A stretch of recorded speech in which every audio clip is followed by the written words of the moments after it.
To the woman who has just heard a prognosis that has challenged and changed her life, I want to submit to you this morning, this afternoon, that the doctor, that the judge, that the manager, that the supervisor, that the neighbor, the newspaper, the broadcast does not have the final word. Oh my God. And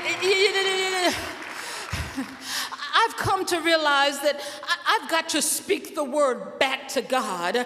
When things come up in my face, and they have, I tell myself and I tell God, but you said and you promised that you would never be, I'd never be without you. You would always be with me. You would never leave me. But have you heard the word? I'm telling you the word. If you've never heard it before, listen to this word today. He promised to be with me.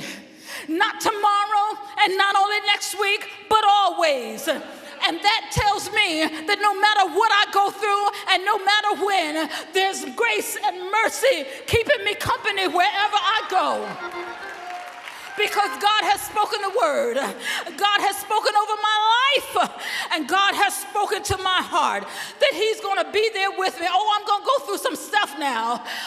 We didn't go through some trials. If we didn't go through some tests, if we didn't have our feathers ruffled every now and again, I do believe that we would forget that it was God who brought us out of the stuff in the first place.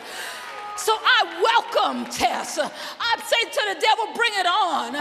Throw your best shot, because I am confident of a great God who is able to deliver me, who is able to bring me to the other side, who is able to speak a word in season.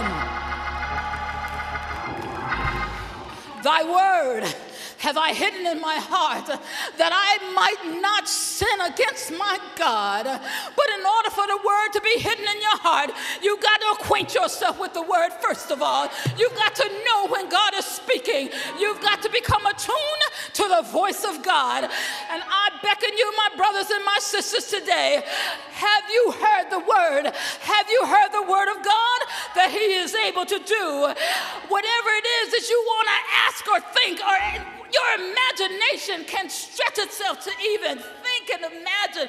My God, God is able to do exceedingly, abundantly, and above. And I have asked God over and over again, well, what does that even look like?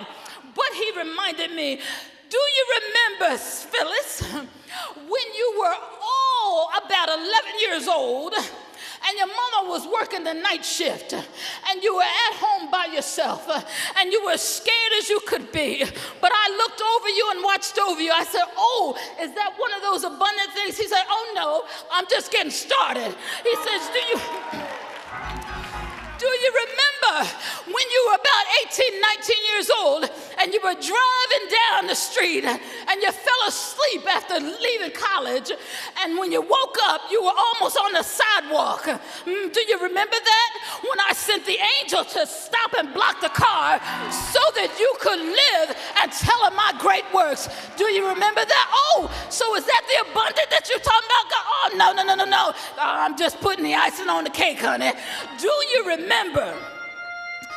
when you were about 27 years old and you gave birth to your second child, and after the doctor said push, and you pushed, and the cord was wrapped around the baby's neck and her face was purple, but I sent an angel to save that baby?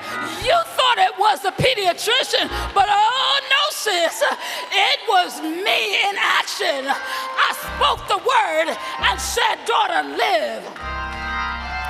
Is that the abundance? No, girl, that ain't it yet. Woo! Do you remember when your husband had surgery and you didn't know how things were going to go, and you sat there and you waited in the waiting room for some 4.5 hours. And when the doctor came in and said, Mrs. Hilliard, you may see him now.